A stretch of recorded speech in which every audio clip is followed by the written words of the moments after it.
The container cost me $2,200.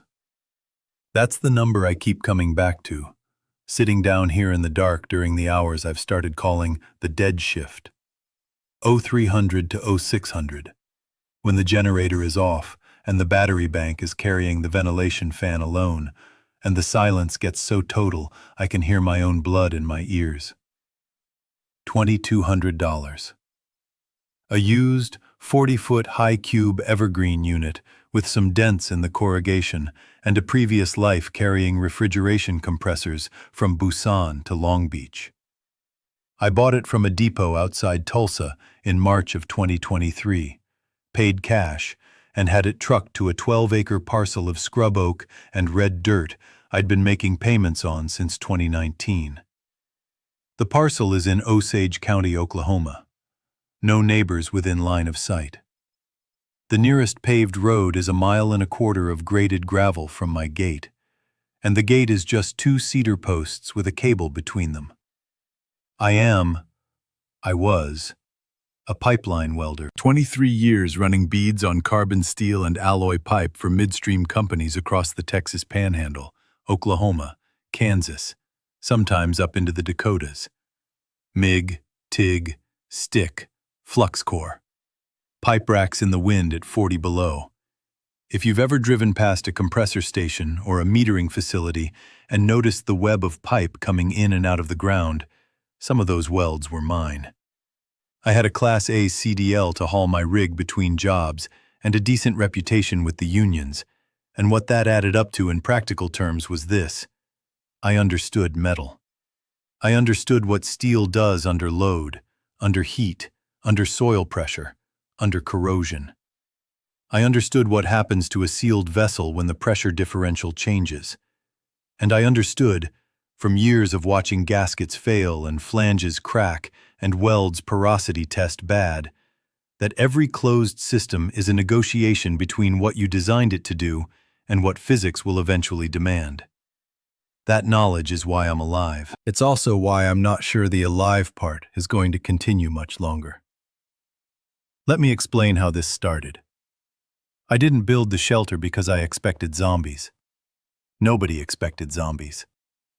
I built it because in 2020, I watched the supply chains wobble, and I watched the grocery stores go bare for 2 weeks, and I watched my neighbors in Pawhuska look at each other with an expression I'd never seen on civilian faces before. A kind of animal arithmetic. The quick unconscious scan of who has what and how far you'd have to go to take it. It lasted maybe 72 hours before the trucks started running again. But I saw it. And I recognized it because I'd seen the same look on rig crews when a blowout preventer failed and every man on the platform was doing silent math about which direction to run. So I started buying the land. And then I started thinking about what to put on it. The shipping container idea came from a welding forum. Someone posted a thread about converting a Connex box into a storm shelter, and the comments were split between people who thought it was genius and structural engineers who thought it was suicide. The engineers were right, or at least partially right. A standard shipping container is designed to bear enormous compressive loads on its corner castings. You can stack them 8 high on a cargo ship. But that strength is vertical and columnar. The side walls, the corrugated panels, are not structural in the way people assume. Bury a container as is, backfill with soil, and the lateral earth pressure will buckle those walls inward. I've seen photos. The corrugation folds like tinfoil.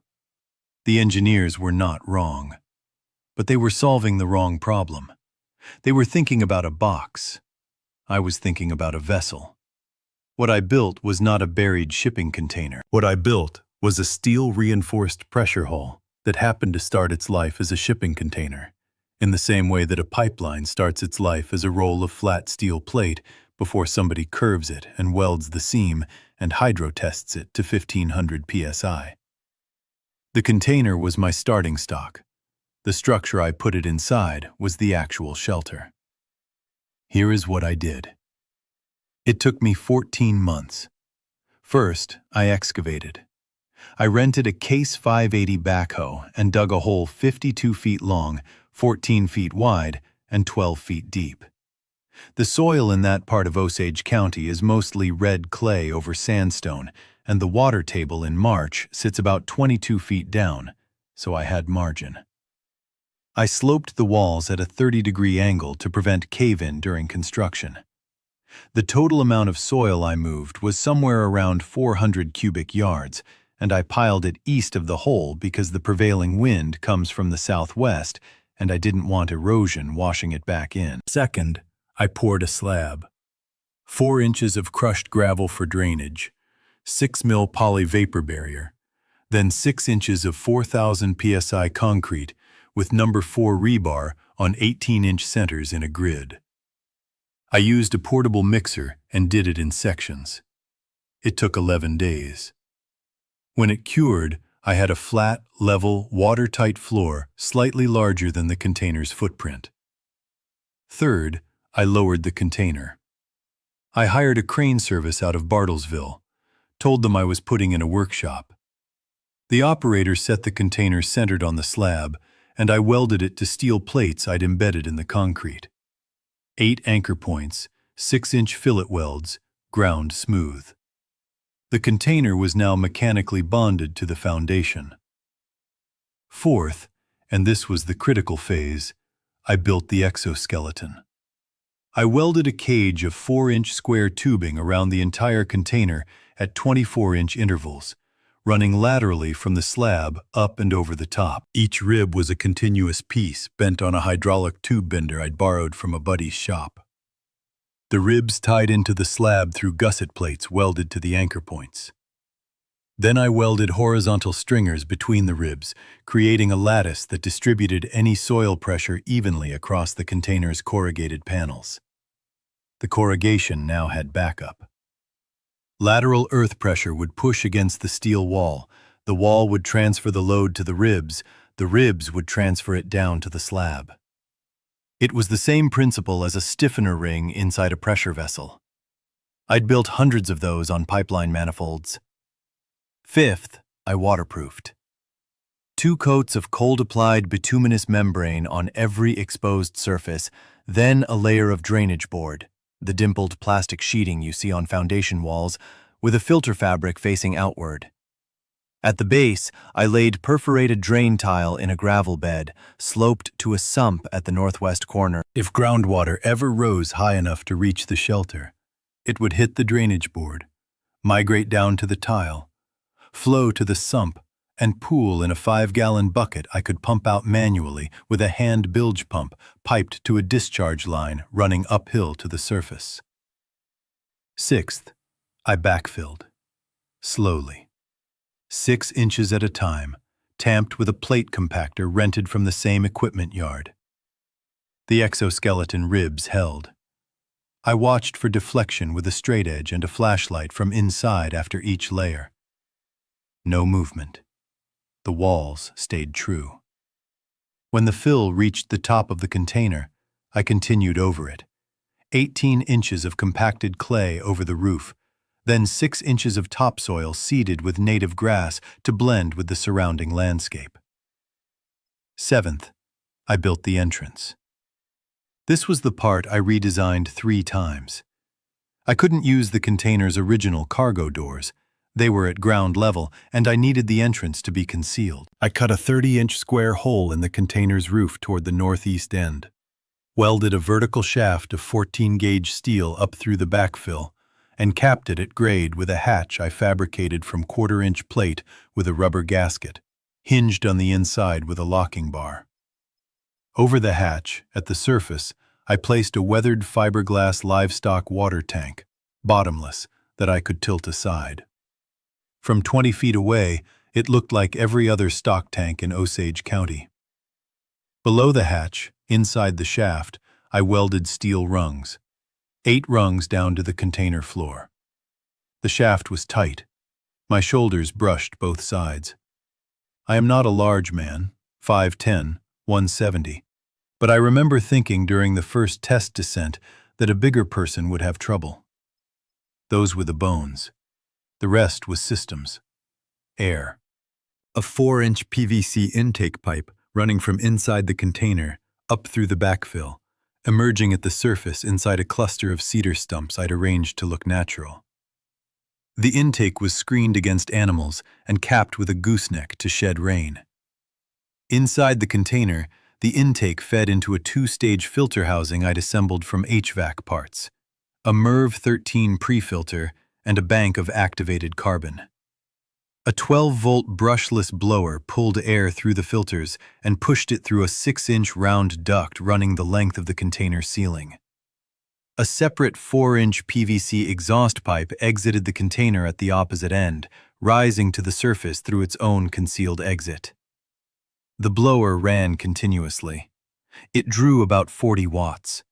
Without it, the CO2 concentration in a sealed 40-foot container occupied by one person would reach dangerous levels in roughly 12 hours. I calculated that based on average human CO2 production rates, about 200 milliliters per minute at rest, and the container's interior volume of approximately 2,300 cubic feet.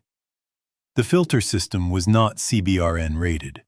It would stop particulates and some chemical vapors, but not nerve agents or weaponized biologicals. I accepted that limitation. I was not preparing for military attack. I was preparing for a world where the grocery trucks stopped and didn't start again. Water. 2 IBC totes, the white plastic cubes in the steel cage, each holding 275 gallons, wedged side by side against the southwest wall. 550 gallons total.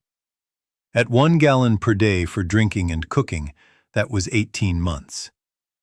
I treated the water with unscented calcium hypochlorite, pool shock, at the recommended ratio, and sealed the totes with silicone around every fitting. I also plumbed a hand-operated ceramic gravity filter, a Berkey clone, for daily use, drawing from the totes into a 5-gallon serving vessel. Wastewater went into a separate 20-gallon bucket that I would carry up the shaft and dump on the surface during the early weeks. Later, I stopped going up. Power. 4 Group 31 deep cycle AGM batteries wired in a 24-volt parallel series configuration, charged by a small Honda EU2200i inverter generator that lived on the surface in a vented steel box I'd welded and disguised under a brush pile. A buried 10-gauge cable ran from the generator's outlet to a charge controller inside the container. The batteries ran the ventilation blower, a string of 12-volt LED strips for light, a small 12-volt refrigerator I never ended up using because the power draw was too high, and a handheld CB radio I monitored but never transmitted on. The generator required gasoline. I had 35 gallons stored in NATO jerry cans on a shelf I'd welded above the totes. At the generator's low load consumption rate of roughly a quart per hour, and running it only 3 hours per day to top the batteries off, I had approximately 140 days of fuel. I knew that number exactly. I'd done the math on a whiteboard I'd mounted on the wall, and I left the math up there so I could look at it whenever I forgot. Food. This was the least elegant system. I had no elegant solution for food. I'd stacked cases of canned goods, beans, corn, tuna, chicken, tomato sauce, evaporated milk, peanut butter, along the southeast wall on welded steel shelving. Also 25-pound bags of white rice and pinto beans in sealed mylar bags with oxygen absorbers stacked on pallets to keep them off the floor. Also multivitamins, salt, sugar, instant coffee, cooking oil. I had a single-burner butane stove and 36 canisters of fuel. I had estimated the total caloric content at roughly 700,000 calories, which at 1,500 calories per day, a steep deficit I knew for a working man, but I would not be working, gave me around 460 days. That was the number I'd built around. 15 months. Not enough to outlast a civilizational collapse. Enough to outlast the acute phase and make a decision about what came next with information I didn't have yet.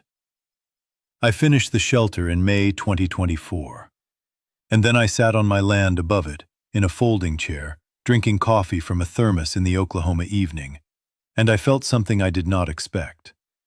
I felt embarrassed. Because from the surface, there was nothing. A stock tank, some cedar stumps, a brush pile, and underneath, 14 months of labor, $40-some thousand including the land payments, and a steel box in the ground that was either the most rational thing I'd ever done or the most deranged. I didn't know which. I still don't. The embarrassment came from the gap between the two, from knowing that every person in my life, if they could see what was under the grass, would locate me precisely on the spectrum between prudent and insane, and that their placement would tell me absolutely nothing about whether they were right. I told no one. Not my ex-wife in Tulsa, not my brother in Joplin, not the two friends from the pipeline crews I still kept in contact with. I told no one because the shelter worked only if no one knew about it. That was not a social calculation. It was a structural one. The shelter's carrying capacity was engineered for one person's oxygen consumption, one person's water draw, one person's caloric requirement. Every additional body inside it would divide every timeline, air, water, food, fuel, by a corresponding fraction. 2 people halved everything. 3 people cut it to a third. The shelter was not a lifeboat with empty seats. It was a pressure vessel rated for a single occupant. And overloading a pressure vessel is how people die. I tested the systems every 2 weeks. I'd go down on a Saturday, seal the hatch, run the blower, cook a meal, sleep overnight, and come back up Sunday morning. Each time, I logged temperature, humidity, CO2 by the color indicator on a cheap monitor I'd mounted near the intake duct, battery voltage, and water level. Each time, I found something to fix. A fitting that wept, a wire connection that corroded, a shelf bracket that cracked at the weld. I'd underspec'd the fillet, a mistake I'd never have made on a pipeline, and it bothered me for weeks. But the fundamental architecture held. The walls didn't move. The air system cleared the space. The water stayed potable. The generator started on the first or second pull. I became intimate with the container in a way that I think only someone who has built a thing from nothing can understand. I knew its sounds. The faint tick of the corrugated panels adjusting to soil temperature. The whisper of the blower. The particular resonance of my boots on the steel floor, which was different near the totes than near the hatch, because the mass distribution changed the vibration. I knew its smells. Steel, damp concrete underneath. The faint petrochemical tang of the waterproofing membrane that never fully cured. The dry paper smell of the activated carbon filters when they were fresh. I knew its temperatures. Cooler at the far end, warmer near the batteries. A dead zone behind the totes where neither the blower's intake nor its exhaust reached, and the air became subtly stale if I didn't manually circulate it with a small clip fan. I knew the container's flaws, too, and I cataloged them with the same clinical honesty I applied to weld inspections on the pipeline. Because a flaw you acknowledge is a flaw you can manage, and a flaw you deny is the one that will kill you. Flaw 1. The entrance shaft was a single point of failure. One way in, one way out. If anything blocked that shaft, collapse, debris, a hostile presence, I was entombed. I had considered and rejected a second exit because the excavation and concealment costs were prohibitive, and a second opening doubled the detection signature. I'd accepted the risk. But I'd also cached a battery-powered reciprocating saw and a supply of metal cutting blades inside the container, along with a 4-pound sledge and a cold chisel. If the shaft failed, I could theoretically cut through the container wall and dig upward through 18 inches of clay. theoretically. I tried not to think about it too specifically. Flaw 2. The generator was on the surface. It had to be. Exhaust gases underground would be lethal. But that meant my primary charging source was exposed to weather, to discovery, and to mechanical failure I couldn't diagnose or repair without going topside. If the generator died and I couldn't fix it, the batteries would carry the ventilation blower for roughly 72 hours at continuous duty. After that, the blower stopped. After that, CO2 accumulation would begin to press against the threshold. I had the math on the whiteboard. 12 hours from blower failure to impairment, 18 to incapacitation, 24 to death. The margin was not generous. Flaw 3. The shelter was psychologically undersized. I knew this from my overnight tests. 40 feet long and 8 feet wide sounds adequate until you subtract the space occupied by totes, shelving, batteries, stove area, and the entrance shaft. The livable corridor was roughly 22 feet by 6.5 feet, with a ceiling height of 8'6". High cube, thank God, or I'd have gone mad faster. A cot, a chair, a small folding table. A 5-gallon bucket with a snap-on toilet seat and a supply of waste bags treated with enzymatic deodorizer. That was the world. 22 feet by 6.5. For however long it took. I didn't know, when I built it, how long that would be. Nobody did. The outbreak started in late September 2024. I'm reconstructing the timeline from memory and from what I heard on the CB in the first few days, which was fragmented and contradictory, and is probably no more reliable than anything else that comes out of a radio during a crisis. But roughly, there was a thing on the news for about a week before it mattered. Some kind of illness, aggressive behavior, biting, the usual words, containment, precautionary, localized. I'd been on a shutdown job at a compressor station near Pawnee City, and I drove back to the property on a Tuesday night with the radio cycling between stations that were carrying emergency broadcasts and stations that were carrying nothing at all. The nothing at all stations were the ones that scared me. Dead air means the staff left. Staff don't leave a broadcast tower unless they have somewhere more urgent to be. And broadcast engineers are the kind of people who stay at their posts out of professional stubbornness long past the point of common sense. I knew the type. I was the type. I stopped at a gas station in Fairfax and filled the truck and 4 jerry cans. The station was open but unmanned. The clerk had taped a sign to the door that said, "Back soon," and wasn't. I left cash on the counter. I don't know why. Habit, maybe. Or the belief that there would be a later in which that kind of thing still mattered. I got to the property at 11:40 at night. I unloaded the jerry cans and my personal bag. Clothes, first aid kit, a Ruger 10-22 rifle with 400 rounds, a headlamp, my phone, and staged them near the stock tank. Then I stood there in the dark. The sky was enormous. No moon. The Milky Way ran like a brushstroke from horizon to horizon. A coyote called from the ridge south of the creek. The air was mid-60s, clean, smelling like dry grass and cedar. Everything was absolutely normal. Everything was exactly as it had been on every other night I'd stood on that patch of ground. And I thought, maybe I'm wrong.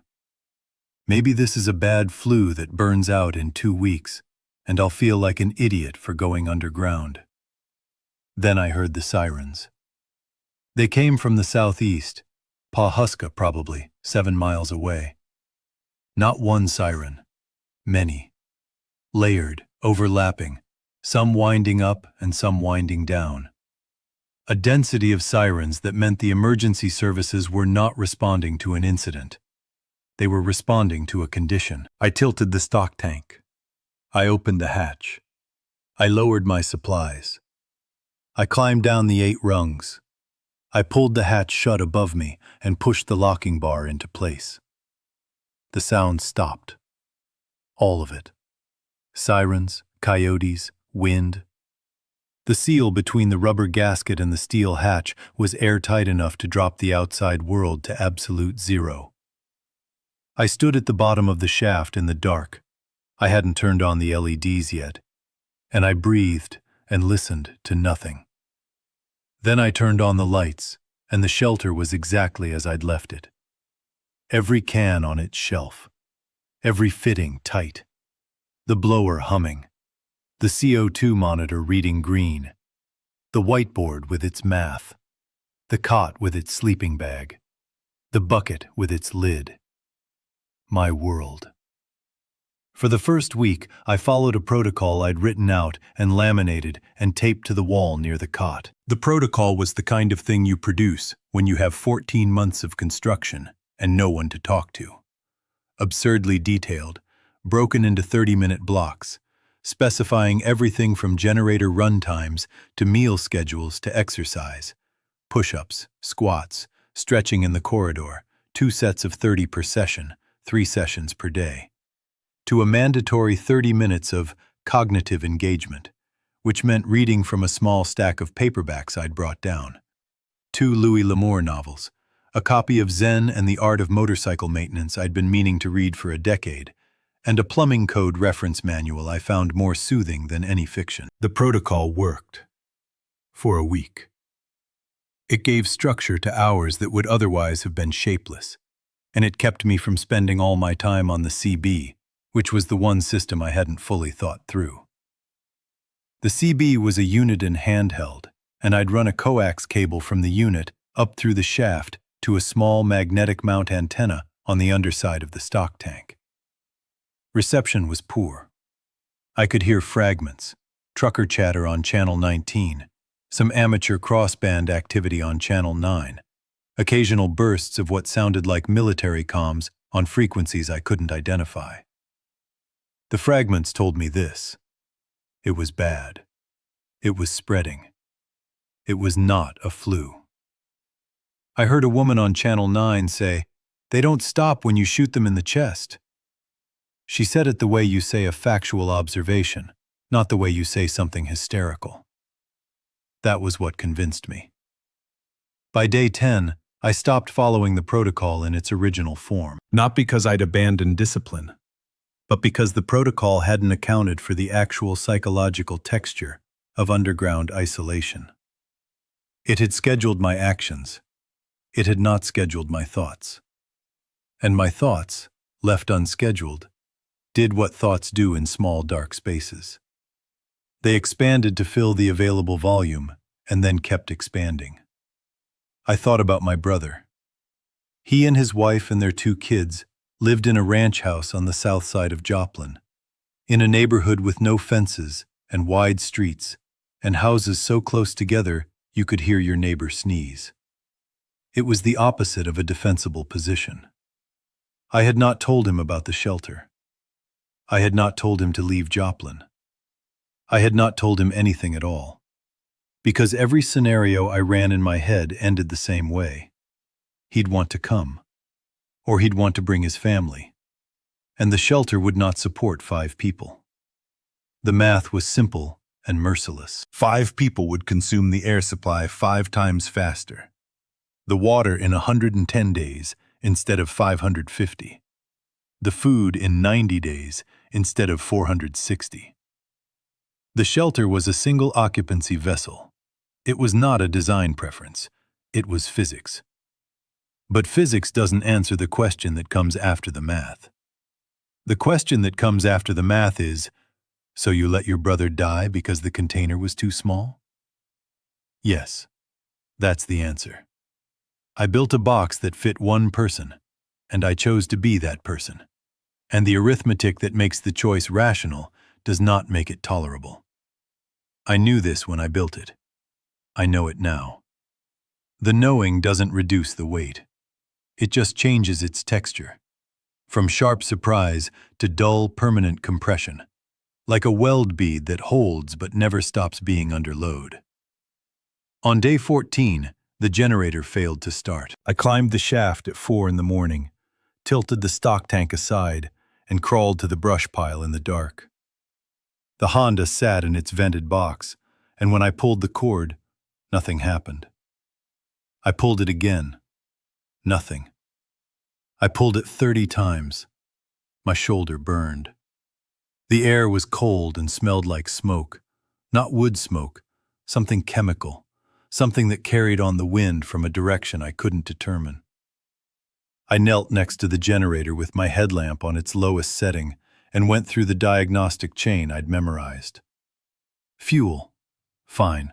Tank was half full. Spark. I pulled the plug and grounded it against the case and pulled the cord and saw nothing. No spark. Dead ignition coil or fouled plug. I'd stored 2 spare plugs in the generator box. I swapped the plug. Pulled the cord. The engine caught on the 3rd pull, ran rough for 10 seconds, then smoothed out. A fouled spark plug. That was all. A $2 part, crusted with carbon, because I'd been running the generator on old gas without stabilizer for the first 10 days before remembering to add the stay-bill I'd stored on the shelf next to the jerry cans. A $2 part that, if I hadn't been able to replace it, would have started a 72-hour countdown to asphyxiation. I sat next to the generator in the dark while it charged and listened. The landscape had changed. Not visually, it was too dark to see much, but acoustically. The coyotes were gone. I'd noticed their absence on the CB, and someone had remarked that the animals had cleared out days before the worst of it arrived, but hearing their silence in person was different. The night was empty. No coyotes, no owls, no rustling in the grass. Just the generator's idle, and beneath it, something else. A low, irregular, ambient pressure I couldn't identify. Not a sound exactly. More like the memory of a sound, or the suggestion that many small sounds were occurring at a distance too great to resolve individually, but close enough to register as collective presence. I went back underground and sealed the hatch, and did not go topside again for 19 days. Those 19 days. I want to describe them accurately, but accuracy is difficult because the experience was not dramatic. It was not a crisis. It was not a confrontation. It was a slow chemical reaction between monotony and dread, catalyzed by confinement, producing a substance I didn't have a name for until much later. The closest word I can find is compression. Everything compressed. Time compressed. The days lost their borders, and I began marking them on the wall with a Sharpie because my internal clock, deprived of sunlight and social rhythm, drifted until I couldn't distinguish Tuesday from Saturday. Space compressed. The 22-foot corridor that had felt adequate during overnight tests became, by day 20, a distance I could walk without looking, without thinking, without registering the act of motion, as if my body had automated the path and stopped reporting it to my conscious mind. Identity compressed. The thoughts I had on day 1, which were specific and purposeful. Check the water level, calculate the fuel reserve, listen to the CB at 0800. Became by day 20 interchangeable with the thoughts I had on day 25, which were diffuse and recursive and often circular, looping through the same calculations I'd already resolved.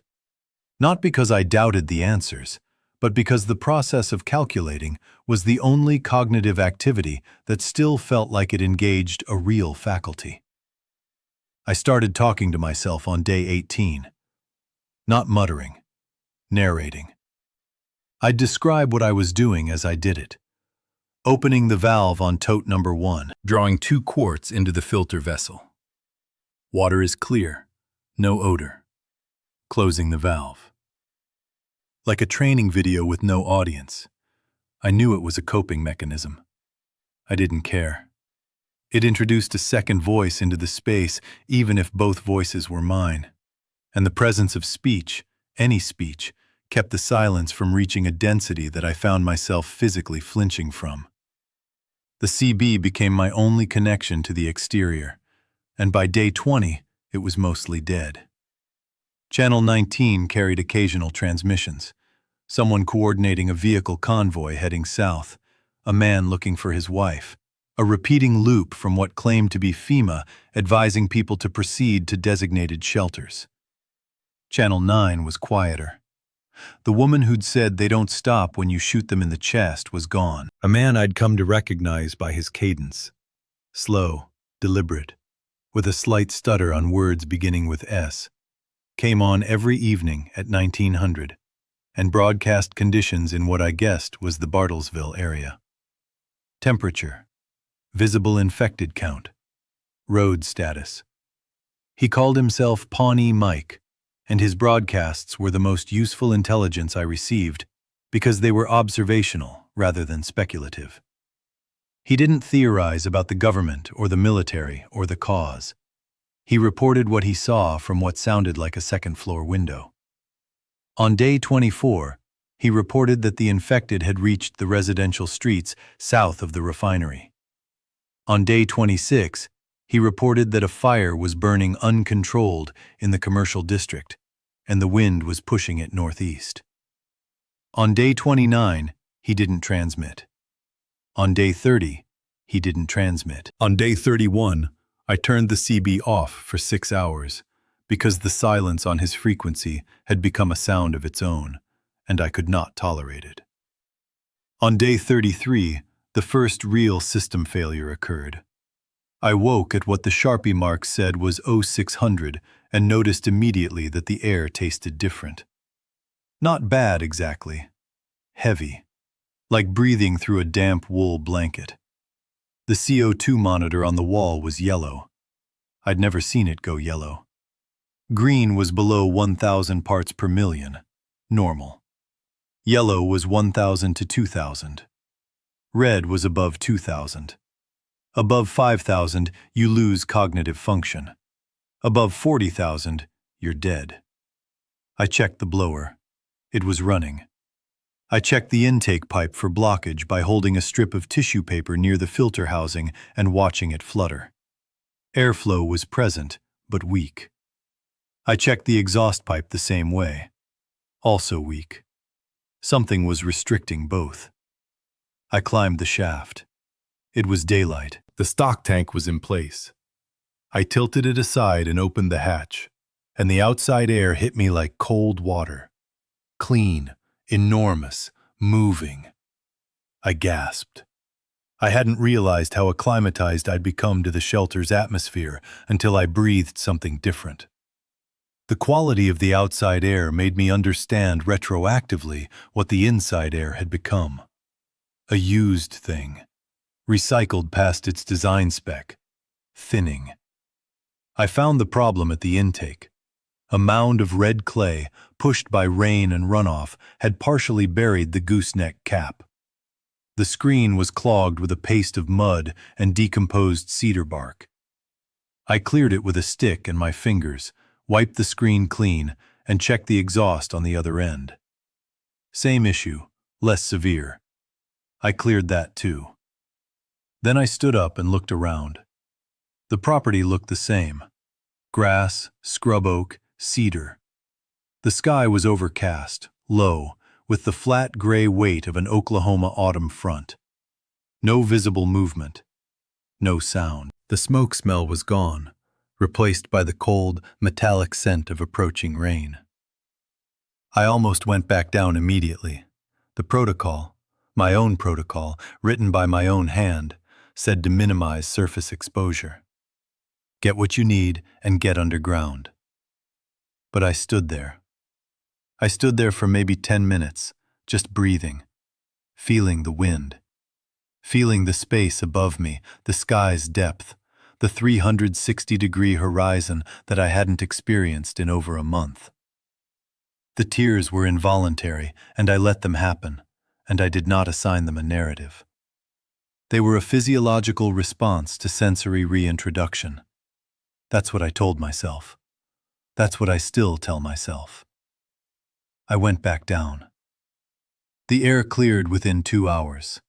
The CO2 monitor returned to green. But the incident revealed a vulnerability I hadn't adequately addressed.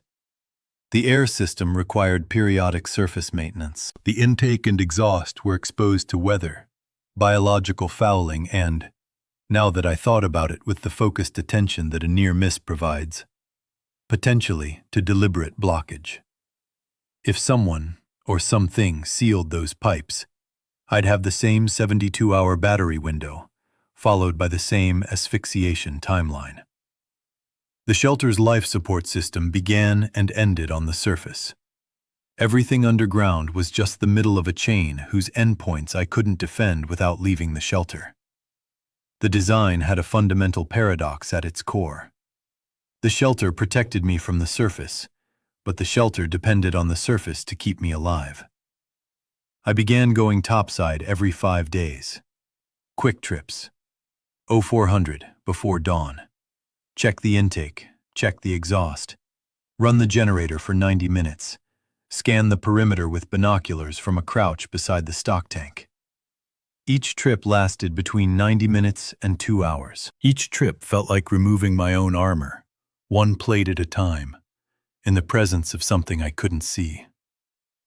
On the 7th surface trip, day 61 approximately, I saw one. It was on the gravel road, maybe a quarter mile from my gate. Walking. Not shambling, not running. Walking, with the patient, uncoordinated gait of someone who has forgotten how their legs work, but hasn't forgotten that legs are for walking. It was male, wearing what looked like the remnants of a button-down shirt. It was heading northwest, not toward my property specifically, but on a vector that would bring it within a few hundred yards if it maintained course. I watched it through the binoculars for 4 minutes. It did not look at me. It did not turn toward me. It seemed to be following the road because the road was the path of least resistance through the terrain, the way water follows a channel, not out of intention, but out of geometry. I went back underground. I sealed the hatch. I sat on the cot, and I realized that my hands were not shaking. My heart rate was elevated but not racing, and the feeling I had was not fear. It was confirmation. The thing I'd built the shelter to survive was real, and it was a quarter mile from the hatch, and the shelter had done exactly what it was designed to do. I was underground. It was above. The 18 inches of clay and the steel and the concrete and the gasket and the lock bar were between us. The system worked. The system worked. I repeated that to myself, and it was true, and it should have been a comfort. But the confirmation didn't produce comfort. It produced a clarification I wasn't prepared for. The shelter would keep me alive, but it would not keep me human. Not in the philosophical sense. I'm not talking about losing my humanity to isolation, or whatever a screenwriter would say. I mean in the functional, daily, operational sense. The routines and habits and decisions that constitute a human life require input from outside that life. Decisions need stakes. Habits need variation. Routine needs disruption. A person maintaining a sealed system with no external reference point doesn't become a survivor. He becomes a component, an enzyme in his own digestion. The system runs, and the person inside it runs the system, and nothing happens except the continuation of the system's own operation. By day 70, I had read all 4 books twice. I had done over 10,000 push-ups. I had logged every system check. I had consumed approximately 105 days' worth of food, at a rate slightly under my planned 1,500 calories, because my appetite had diminished. The body, I think, adjusts its requests to match its expenditure, and my expenditure was almost nothing. I had listened to the CB every day and heard less every week. Pawnee Mike never came back. The FEMA loop stopped on day 40-something. Occasional transmissions still broke through, but they were sparse and often unintelligible. fragments of lives I could picture but not reach. I was alive. Everything was working. The math was holding. And I was becoming something I had not anticipated and had not built a system to resist. On day 73, I made a decision that the protocol did not include and that the math did not support. I decided to modify the shelter. The modification was this: a periscope. Not a military-grade optical instrument, a simple arrangement of two angled mirrors in a PVC housing that I could extend through the entrance shaft and above the hatch to give me a visual of the surrounding terrain without opening the hatch or exposing myself. I had the materials: a hand mirror from my personal bag, a small rectangular mirror I removed from the back of a cheap compact I'd thrown into the supplies as an afterthought, PVC pipe and fittings from spare intake duct material, and duct tape to seal the joints. The optics were crude. The image was dim and narrow, and the field of view was maybe 30 degrees. But it worked. I could see a wedge of my property: the grass, the cedar line, a portion of the gravel track leading to the gate, without leaving the shelter. That changed things. Not dramatically. Not in the way that a door opening changes things or a person arriving changes things, but in the way that a window changes a room. The shelter went from a sealed box to a place with an eye. I checked the periscope every morning after the blower test, and I began my days with 30 seconds of the outside world. The quality of the light, the movement of the grass, the presence or absence of anything on the road. 30 seconds. It became the most important 30 seconds of every day. On day 89, I saw a dog. A heeler, blue merle, trotting across the property with purpose. Not wandering, not scavenging, but traveling with a destination in mind. It passed the stock tank without pausing and disappeared toward the creek. I stared at the empty image in the periscope for a long time after it was gone. It was the first living thing I'd seen other than the infected man on the road. It was ordinary and beautiful, and I thought about it for 3 days. On day 97, I saw people. 2 of them. Walking the gravel road from the southeast, moving slowly, carrying packs. Through the periscope's narrow, dim image, I couldn't determine much. One was taller than the other. Both appeared to be wearing dark clothing. Both moved with the deliberate pace of exhaustion rather than the undirected ambulation of the infected. They were alive.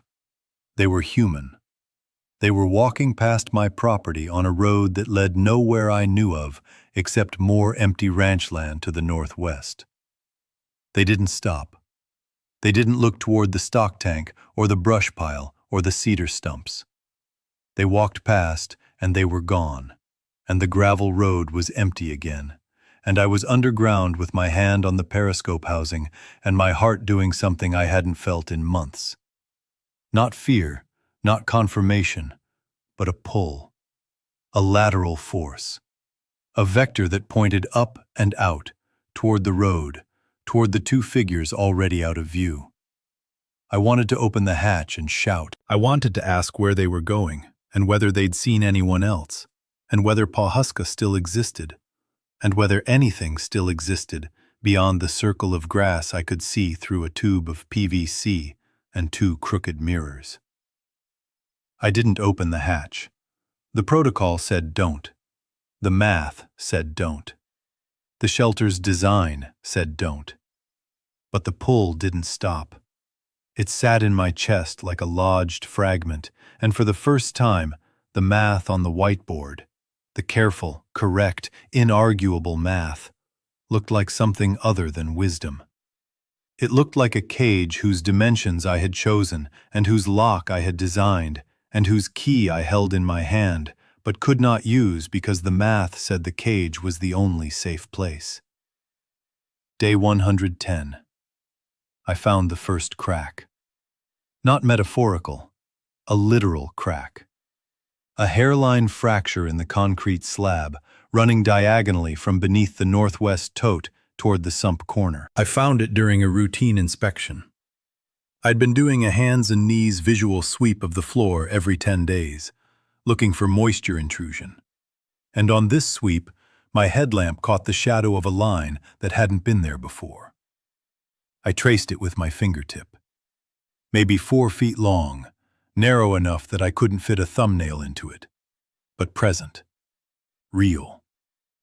A fracture in the foundation of the structure I'd staked my life on. I didn't panic. I'd been a pipeline welder long enough to understand that concrete cracks. All concrete cracks. The question is never whether, but how much and why. I ran through the possibilities. Thermal cycling. The slab was insulated by soil, but still subject to seasonal temperature shifts that could induce contraction. Settlement.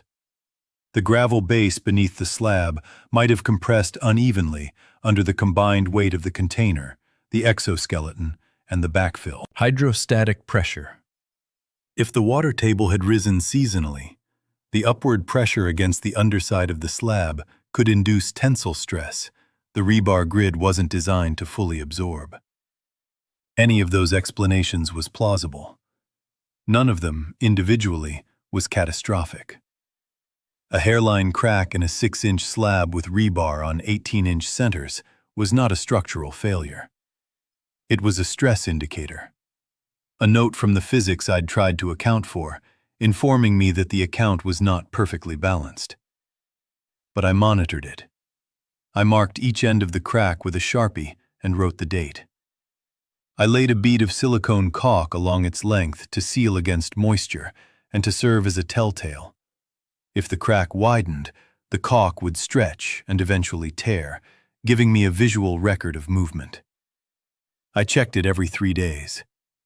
By day 120, the crack had extended 18 inches past my original marks, and the caulk at the midpoint had begun to thin. Not torn. Thinned. The crack was growing. Slowly, incrementally, but growing. And the direction it was growing, toward the sump, toward the corner where the drainage tile terminated, meant it was following a line of structural weakness where the slab thickness might have been inconsistent. I'd poured the slab in sections. The joints between sections were keyed and doweled with rebar, but they were still joints, still planes of discontinuity. And this crack was heading for one. I want to be precise about what this meant in practical terms, because the difference between alarm and concern is measured in specifics. A cracked slab in a shelter that stays dry is cosmetic damage, an inconvenience, something to repair when conditions allow. A cracked slab in a shelter that develops a water intrusion path is a different category entirely. Water entering through the slab would pool beneath the totes, potentially compromising the stored food on the lowest shelves, degrading the electrical connections for the battery bank, and, if the intrusion rate exceeded the hand pump's capacity, gradually converting the shelter floor into a reservoir. I designed the drainage system to handle groundwater approaching from outside the container. I had not designed it to handle water coming up through the slab itself, because the slab was supposed to be the barrier. On day 125, I found moisture along the crack. Not standing water, a sheen. A darkening of the concrete on either side of the silicone bead that looked, in the LED light, like the concrete was sweating. I touched it. My fingertip came away damp. The water table had risen. November in Osage County is wet. The fall rains saturate the clay, and the sandstone beneath it acts as an aquitard, holding the water in the upper soil layers. I built the shelter in May, when the water table was at its annual low, and I'd measured it at 22 feet. In November, after sustained rain, it could rise to 16 or 17 feet. The shelter floor was at 12 feet below grade. The math still said I had margin, 4 or 5 feet between the water table and my slab. But the crack was a pathway, a capillary, wicking moisture upward through the concrete matrix by surface tension rather than hydrostatic head. The water didn't need to reach the slab's underside in bulk. It just needed to find the crack. I moved the totes 6 inches away from the northwest wall and placed rags, torn strips of a t-shirt, along the crack to absorb the moisture and give me a visual gauge of the flow rate. I checked the rags every 12 hours. They were damp within 6 hours of placement. Not soaked, damp. The intrusion rate was low, maybe a cup per day, maybe less. Manageable, but present and tied to a seasonal variable I couldn't control. This was the kind of problem the shelter could survive. It was also the kind of problem that demonstrated what I'd always known and tried to design around, and ultimately couldn't. That a static system in a dynamic environment is always on borrowed time. The soil moves, the water moves, the temperature moves. The shelter doesn't move. It sits there, and the moving world presses against it, and every seam and joint and weld and pore line is a negotiation that has to be re-won every day by a margin that narrows every season. I started rationing differently. Not because the food or water was compromised. It wasn't, not yet. But because the crack had redrawn my mental timeline. Before the crack, I'd been operating on a 460-day food horizon and a 550-day water horizon, and a fuel horizon that was the binding constraint at roughly 140 days. I was past the fuel horizon already. The generator had consumed its stored gasoline by day 118, and I'd extended it by siphoning gas from my truck, which I'd parked behind a cedar thicket and covered with a tarp before going underground. That gave me another 20 gallons, another 56 days of 3-hour charging cycles. But the crack introduced a new constraint: structural confidence. The shelter's integrity was no longer a constant. It was a variable, and it was trending in the wrong direction, and I couldn't model its rate of decline because I didn't have the data. All I had was a Sharpie, some caulk, and a strip of t-shirt that was damp. On day 131, I went topside for a generator run and stayed longer than protocol allowed. An hour, then 2, then 3. I sat beside the brush pile as the Honda charged the batteries through the buried cable, and I watched the horizon through binoculars. And I tried to let the part of my brain that did planning, the part that had designed the shelter, that had calculated the oxygen budget, that had welded the exoskeleton ribs on 24-inch centers. I tried to let that part work on the new problem, which was not a problem of shelter anymore. It was a problem of duration. The shelter had done what I'd built it to do. It had carried me through the acute phase. 131 days underground, alive, fed, hydrated, breathing. The acute phase.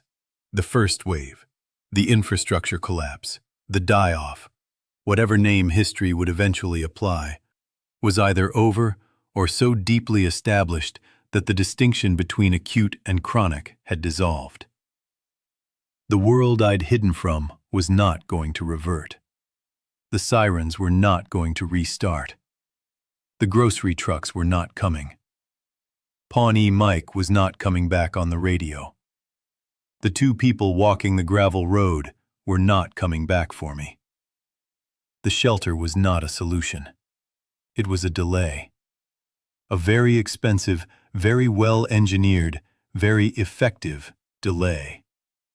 And the delay was nearing its end. Not because the food was gone, or the water was gone, or the batteries were dead, but because the crack in the slab was a message from the physical world telling me what I already knew. Nothing sealed lasts. Not containers, not concrete, not gaskets, not people. Everything that holds must eventually be opened. And the only question is whether you open it yourself or let the world open it for you. I went back down. I sealed the hatch. I sat on the cot and stared at the whiteboard, at the math I'd written in neat black marker 4 months ago. and I began to erase it. Not all of it. The fuel calculations were obsolete. The caloric projections were still valid, but no longer the binding constraint. The CO2 timeline was still critical, but only in the 72-hour emergency scenario. What I needed now was different math. Departure math. I wrote a new set of calculations on the whiteboard. How much food could I carry on foot? How much water? How far I could walk in a day carrying that load, given my current physical condition. Diminished from confinement, but not broken. What direction to go? What I was going toward. That last question. What I was going toward. I had no answer. The CB had been silent for weeks. The Periscope showed grass and sky, and occasionally a deer. I had no intelligence about what existed beyond my 12 acres. I didn't know if Pawhuska was standing or burned. I didn't know if Bartlesville was overrun or organized. I didn't know if the military had established safe zones or collapsed entirely. I didn't know anything, and the shelter, my beautiful, functional, cracking shelter, was a machine for not knowing. Its entire architecture was premised on not needing to know. Seal the hatch, run the systems, consume the stores, wait. Knowledge was not part of the design. I'd built a system that sustained the body by starving the mind of every input the mind requires to make decisions about the body's future. Day 138. I started packing. I packed slowly, over 4 days, because the decisions about what to carry were decisions about what mattered, and some of those decisions were harder than I expected. The rifle, yes, obviously. The remaining ammunition, 180 rounds, heavier than I liked. Water, 4 1-liter bottles in the pack, and a collapsible 2-gallon jug I'd cached in the supplies for exactly this contingency. Food, 12 cans of tuna, 8 cans of beans, 4 pounds of rice in a Ziploc bag, a bag of trail mix I'd been hoarding, 3 peanut butter jars. The butane stove and 6 canisters, the headlamp, the binoculars, the first aid kit, a folding knife, the hand mirror from the Periscope because it could signal, 50 feet of paracord, a tarp.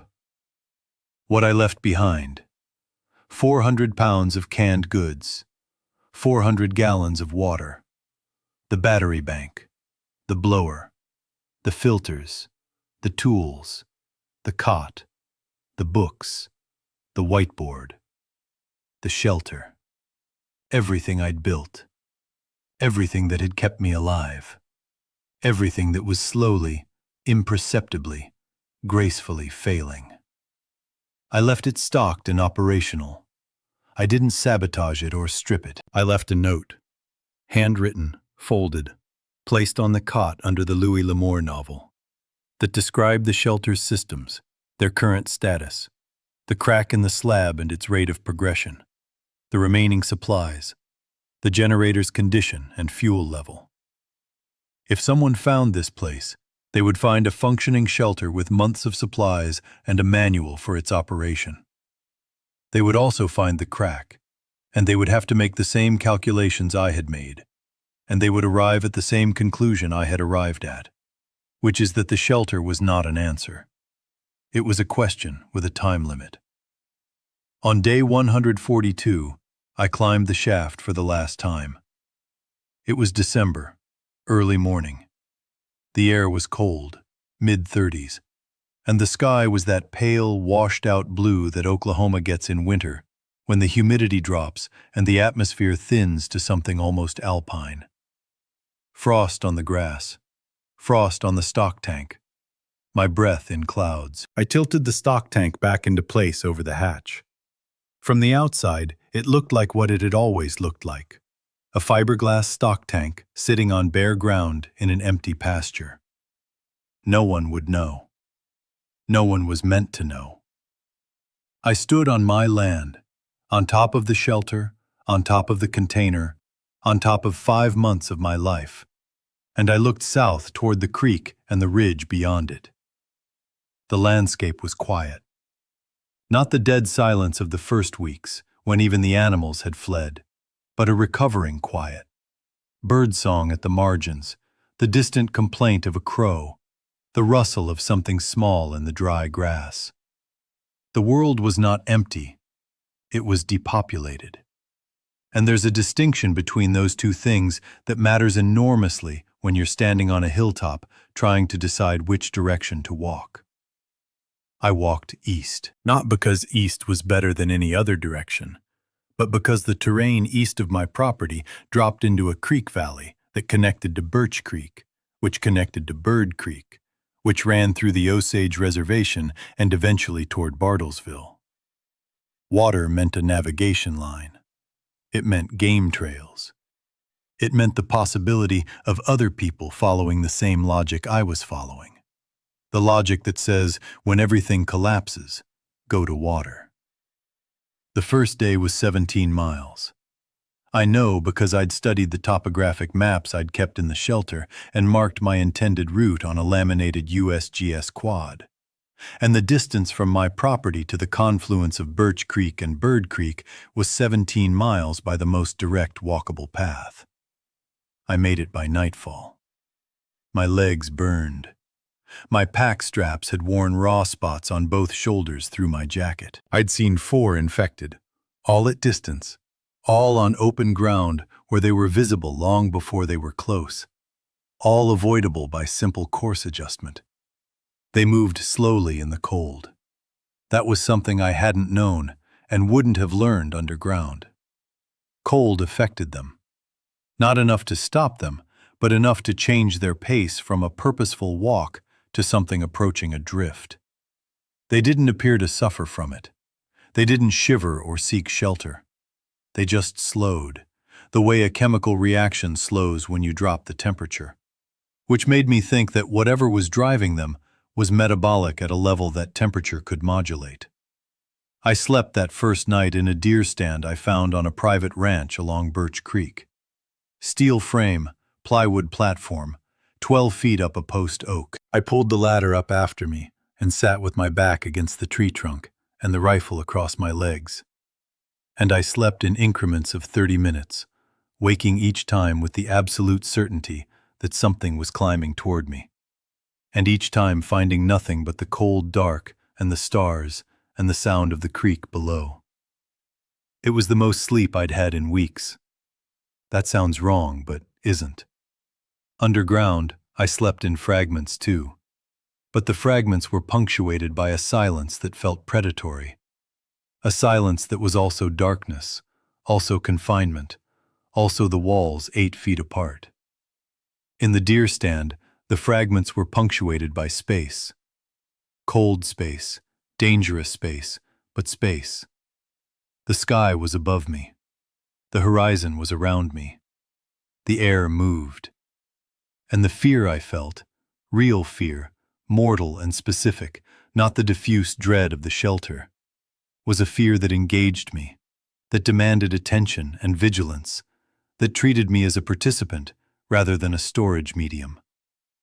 I understood something that first night that I want to record clearly, because it is the truest thing I learned in the entire experience, and it is the thing the shelter almost prevented me from learning. Safety is not the same as survival. Safety is a condition of the environment. Survival is a condition of the organism. You can be safe and not surviving. The shelter proved that. The shelter kept me safe while slowly converting me into something that was no longer fully engaged in the act of living. And you can be surviving and not safe. The deer stand proved that. The deer stand was exposed, precarious, freezing, and surrounded by a landscape that contained things that would kill me. And I was more alive in it than I had been in months. I don't mean that as philosophy. I mean it as a physiological observation. My senses were sharper. My thinking was clearer. My appetite, which had been suppressed underground to the point where eating felt like a maintenance task rather than a biological drive, returned with a force that surprised me.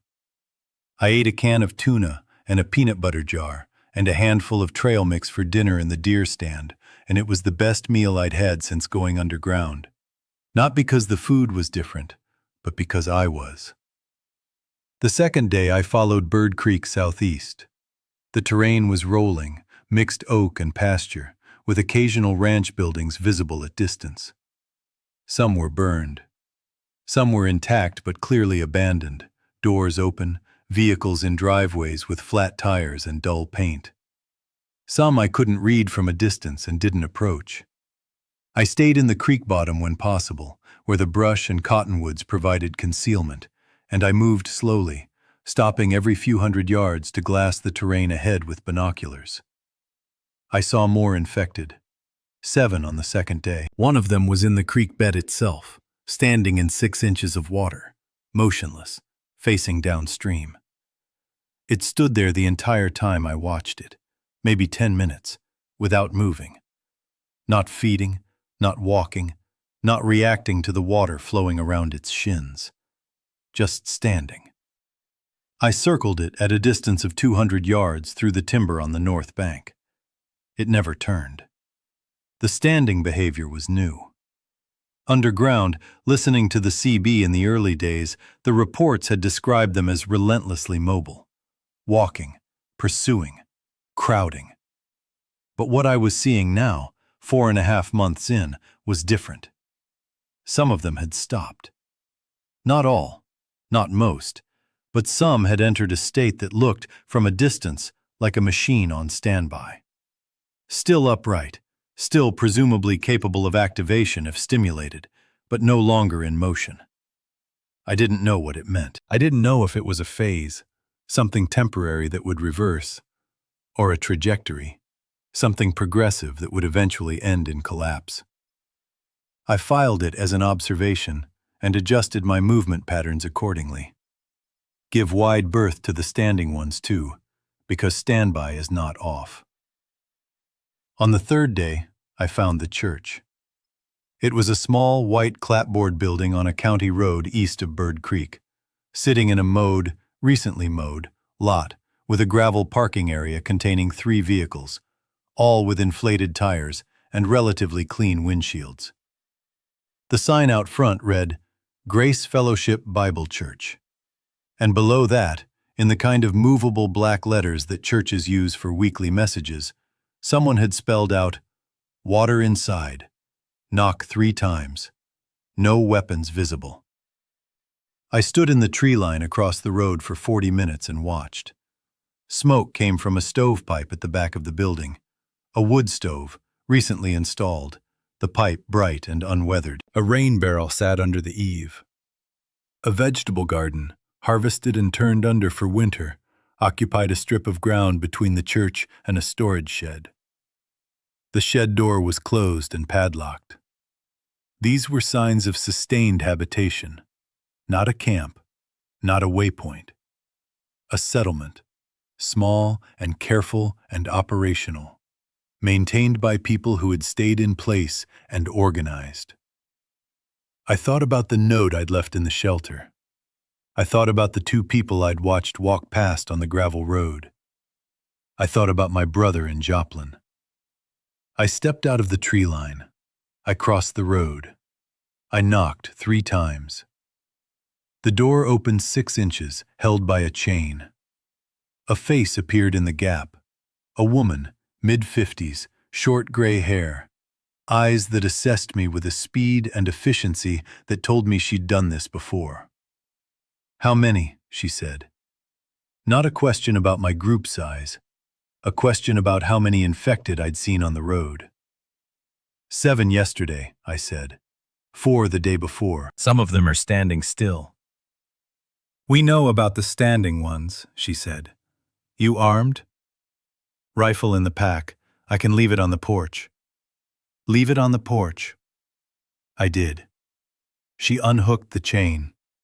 Inside, the church had been converted with the same pragmatic efficiency I recognized from my own shelter project.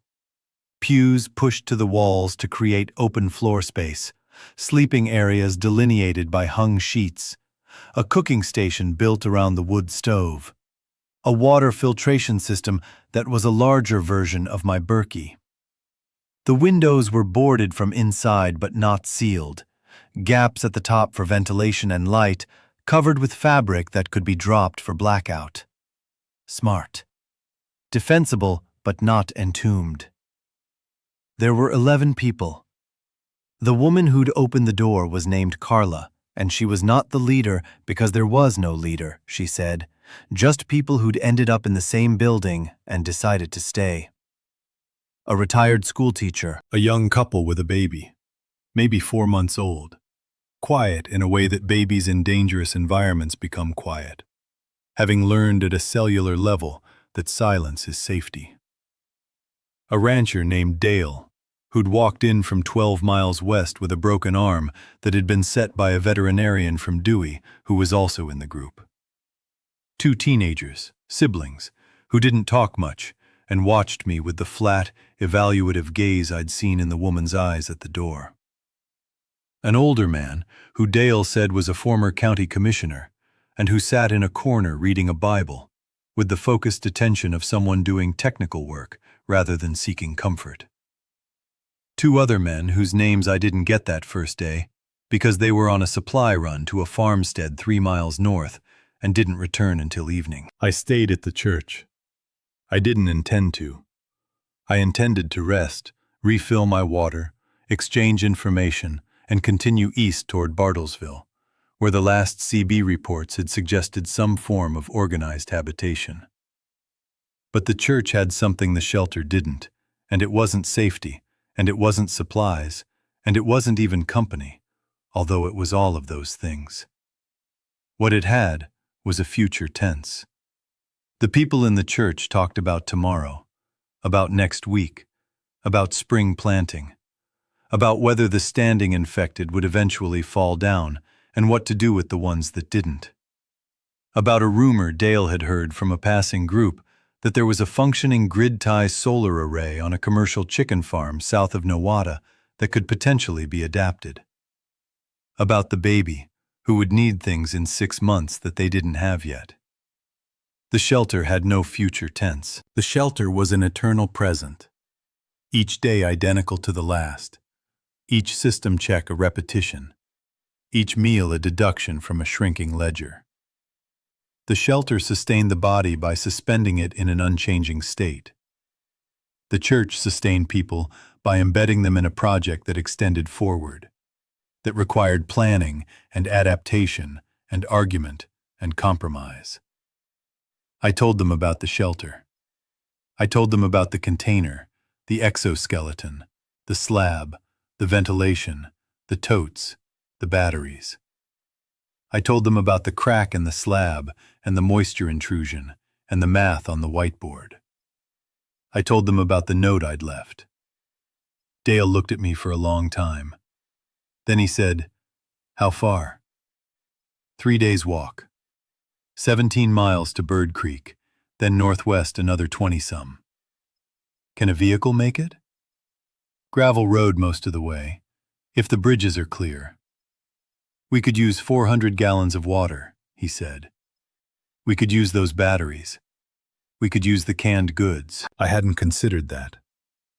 I'd left the shelter sealed and stocked as a gift to an unknown future finder, a gesture that had felt noble in the solitary moral universe of the underground. But now, sitting in a church with 11 people who were running a settlement on rainwater and salvage, the gesture looked different. It looked like waste. 400 gallons of treated water sitting in totes in a cracking bunker while a baby 20 miles away was being bathed from a rain barrel. "I'll take you there," I said, "or draw you a map. The map would be safer." "We'll go together," Dale said. "After Thompson's arm heals enough to handle a rifle." Thompson was the veterinarian. I hadn't realized he was injured too.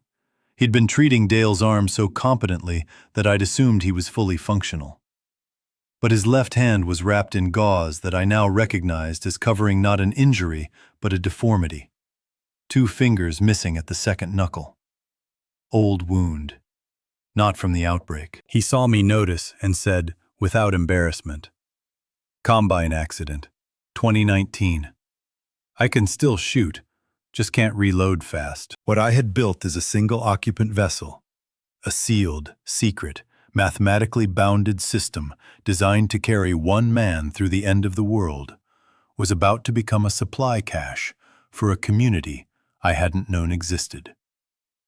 The container's value was being reappraised not by me, but by the situation. And the situation's appraisal was correct.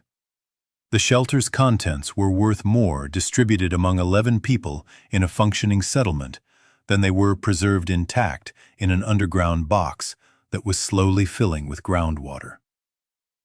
I stayed at the church through December. I repaired their stovepipe, which had a joint that was leaking flue gas into the attic space, a carbon monoxide risk they hadn't detected because the symptoms are gradual and mimic the fatigue and headache of general hardship. I welded a bracket for the rain barrel that elevated it for gravity feed, using a portable MIG unit that Dale had salvaged from a ranch shop and a car battery for power. I reinforced the door frames with steel plate. I fitted the boarded windows with hinged shutters that could be opened for shooting ports and closed for security.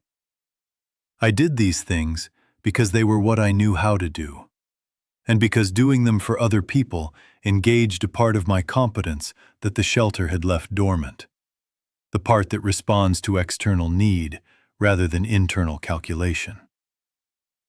In January, Dale and I and one of the men from the supply run pair, a quiet, efficient former roofer named Garza, drove a diesel pickup to my property. The truck belonged to Dale and ran on fuel siphoned from agricultural tanks on abandoned ranches.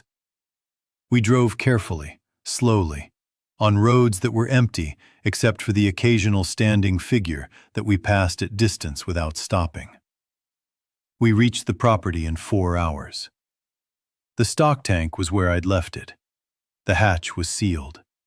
The shelter was untouched. We loaded the truck in 3 trips over 2 days. The totes we drained into every container we had. 5-gallon buckets, jerry cans, a 50-gallon drum Dale had brought in the truck bed. The canned goods filled the back seat and the cab floor. The batteries we disconnected and cushioned with blankets for transport. The butane canisters. The remaining rice and beans. The medical supplies. On the second trip, while Dale and Garza were loading cans, I went down the shaft alone. The shelter was dim. I'd left one LED strip on, powered by a small solar trickle charger I'd wired to a panel hidden in the brush pile, and it was still glowing faintly, casting a yellow light that made the empty shelves look skeletal. The crack in the slab had grown.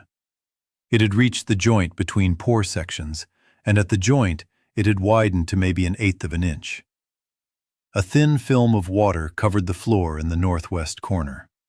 Not enough to pool, but enough to darken the concrete in an irregular stain that was larger than when I'd left. The air smelled different. Damp. Mineral. The smell of soil and water and steel interacting in the slow chemistry of decay.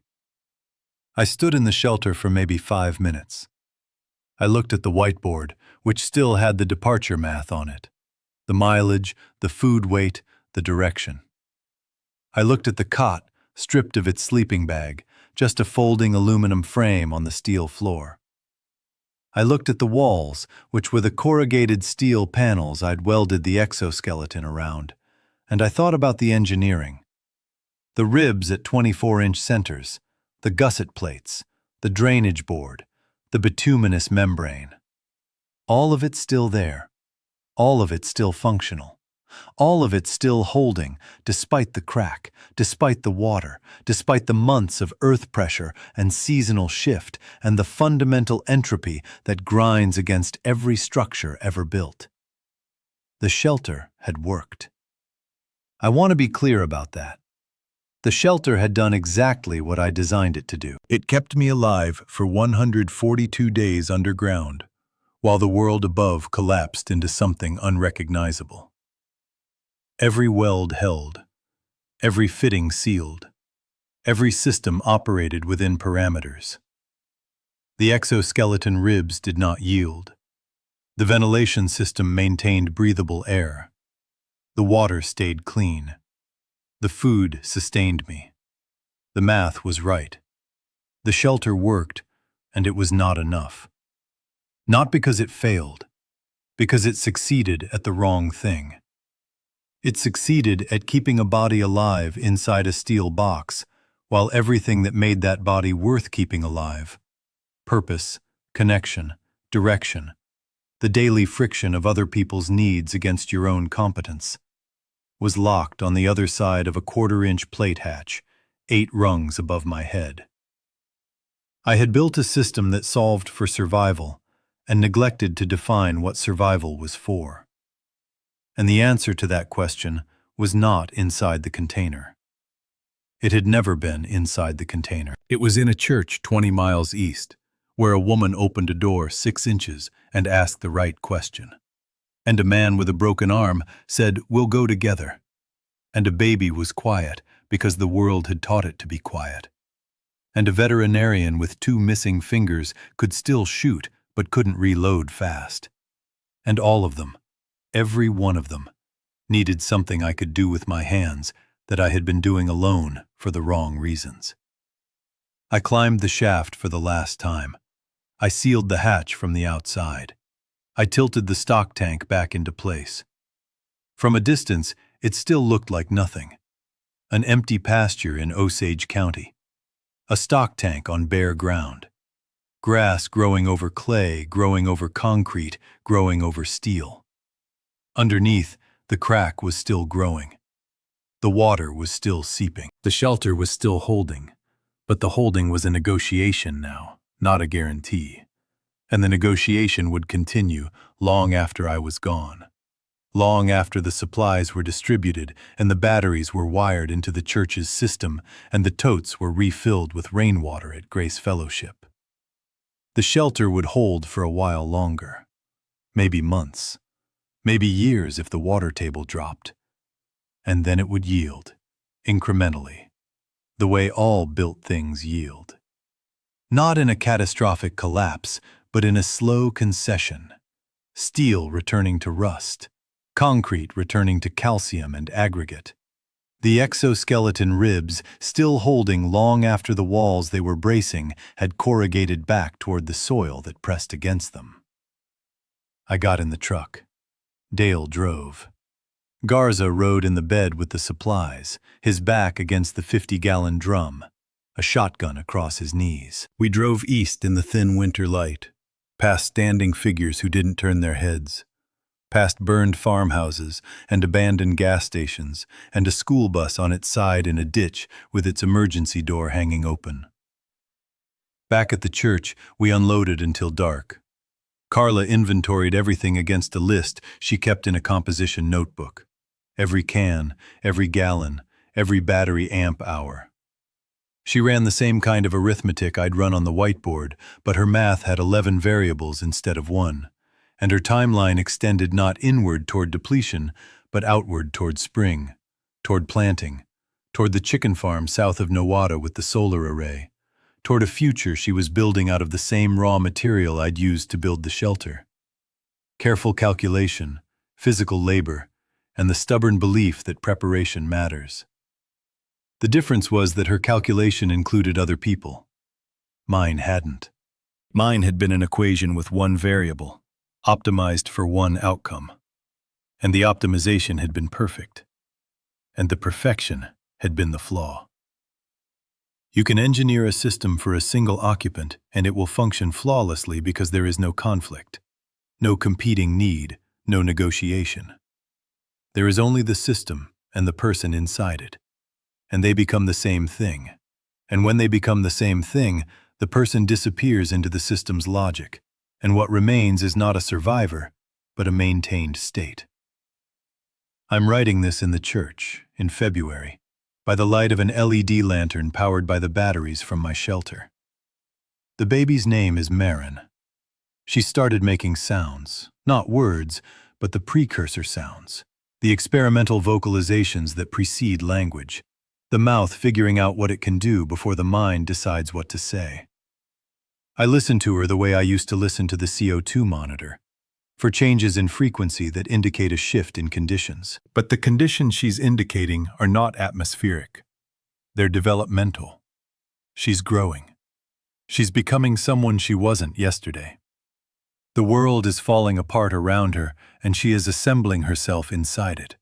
And the two processes are happening simultaneously, and neither one is winning. Thompson's hand healed enough to attempt the trip to the chicken farm. He went with Garza last week and came back with photographs on a phone he'd been charging from a car battery. The solar panels were intact. The inverter was damaged but repairable. The facility had 12,000 square feet of south-facing roof. His assessment was that we could have grid-independent power for the church and 2 adjacent structures within 60 days if we had wire, connectors, and someone who could weld mounting brackets. I can weld mounting brackets. That's what I'm for. That's what I was always for. Not the shelter, not the container. Not the exoskeleton, or the gasket, or the slab, or the math on the whiteboard. Those things were expressions of a capability that only becomes useful when it's aimed at something beyond its own preservation. A pipeline welder doesn't weld for himself. He welds for the system, for the gas that flows to the house that heats the family, that lives in the town that exists because someone connected the pipes. I'd forgotten that. Or I'd known it and chosen to forget it, because the forgetting made the shelter possible, and the shelter seemed like the right thing to build. It was the right thing to build, and it was the wrong thing to inhabit. Those can both be true. The shelter saved my life. The shelter also nearly dissolved the thing it was saving into a maintained system indistinguishable from the standing infected I'd seen in the creek bed. Upright, functional, persisting, and empty of purpose. The crack in the slab is still growing. I am not there to measure it. The shelter is still holding, somewhere under the grass in Osage County, a steel heart beating in the ground with no one inside it. It will hold for a while. Then it won't. And that's fine. That's what built things do. They hold until they don't, and the holding is not the point. The point is what happens in the interval, what you do inside the structure while the structure lasts, and what you carry out of it when it's time to leave. I carried 180 rounds, 4 liters of water, 12 cans of tuna, and the knowledge that a sealed system is a dying system, and that the only sustainable architecture is one that includes a door you're willing to open. The door at Grace Fellowship is 6 inches open right now. It's been 6 inches open since the day I arrived. The chain is on, and Carla checks everyone who knocks, and the question she asks is always the same. How many? And the answer changes every day. And the door stays open, because the door has to stay open, because that's what doors are for.